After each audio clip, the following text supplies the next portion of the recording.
Now, world number one tennis player Novak Djokovic has been involved in yet another controversy. The Serbian player, who was earlier exempted to travel to Melbourne to participate in the Australian Open, is all set to now be deported from Australia after authorities claimed that he doesn't have enough proof or a valid visa to be given medical exemption. Our detailed report here explains the intricacies of what really transpired in Australia with Novak Djokovic. Novak Djokovic faces deportation from Australia. The world number one was denied entry into Australia after his visa was dramatically revoked on his arrival in Melbourne.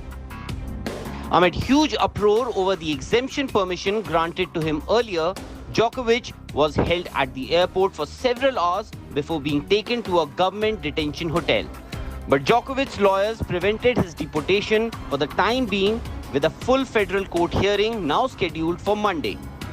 The whole saga started on Tuesday when Djokovic, who has never revealed his vaccination status, announced that he was heading down under after being given a medical exemption. His exemption, though, raised a storm in Australia, where over 90% of those over 16 are fully vaccinated. The decision infuriated many in a country that has had to endure some of the world's strictest restrictions, where some still cannot travel between states or leave the country. But upon his arrival in Australia, Djokovic wasn't allowed to leave the airport since the authorities claimed he didn't have a valid visa or the necessary evidence to back up his medical exemption. And there were political and diplomatic ramifications. Serbian President Alexander Vučić accused Australia of maltreatment. He released a statement where he said whole of Serbia is with the world number one and they are doing everything in their power to stop his harassment in Australia.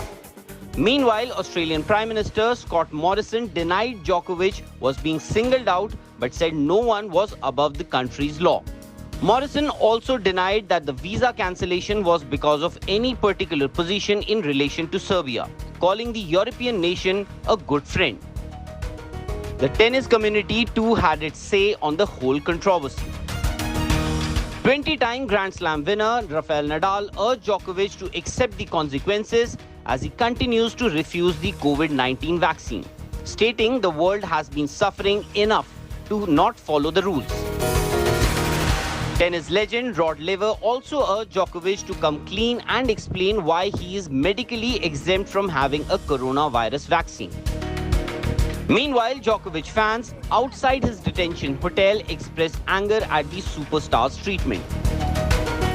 We've come down here to support him.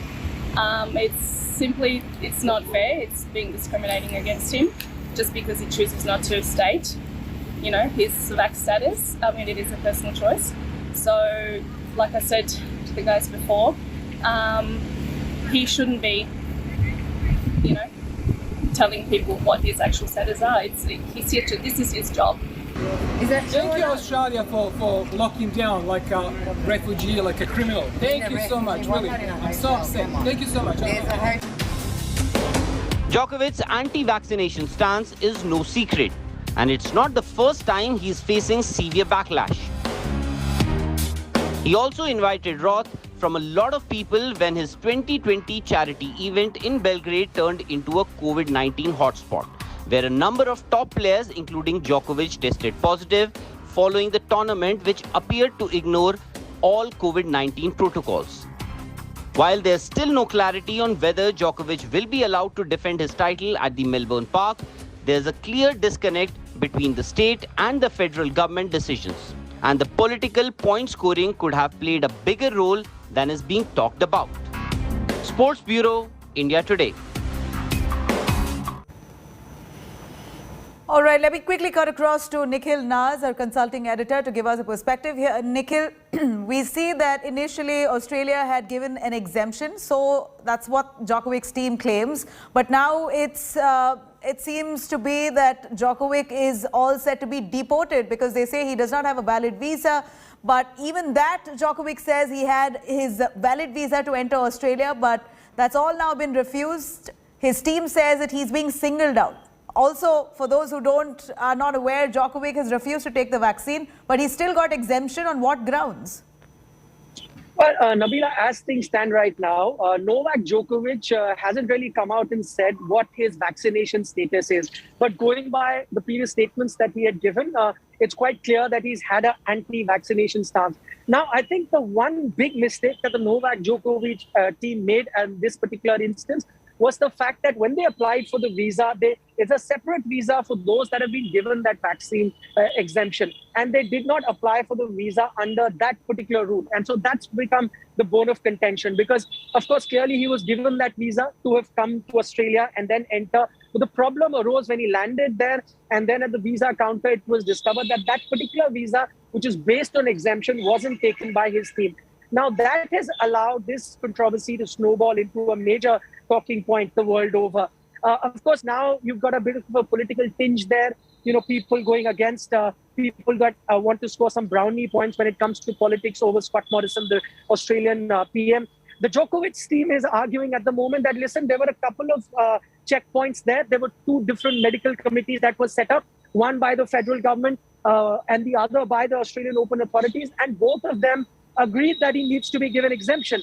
Then they're also quoting example of other players. There are 26 other players that have been given exemption to be part of the Australian Open without having got both their doses of the vaccine. Now, why is that? And that is what people need to understand. Why is it that those players have been given exemption? That's because either someone has contracted COVID recently or has a serious medical underlying condition. And based on that, you can be given exemption. So it's not just Novak Djokovic alone. However, in Novak Djokovic's case, it's not really spelled out why he was given the exemption and was he then given VIP treatment, and which is why it's now become into a major political controversy rather than just a sports controversy. So what happens next, that's going to be very, very important. Well, Nikhil, we know that Australia has never encouraged anti-vaxxers. Mostly the entire population above the age of 16 are completely vaccinated. So Aussies were also questioning the government's move if at all Djokovic was exempted. But here it appears that Djokovic seems to be at the receiving end. What happens to his status now as a world #1? He was due to play the Australian Open. How will the game pan out without him? Well, see, firstly, fans are definitely going to miss him. He is the most successful player in the history of Australian Open with 9 titles. He's gunning for his 10th title there. So, I mean, it would be stating the obvious that he has a massive fan following. So that is going to be missed. But there have been instances in the past where Djokovic has been asked to leave a Grand Slam for disciplinary reasons and other reasons as such.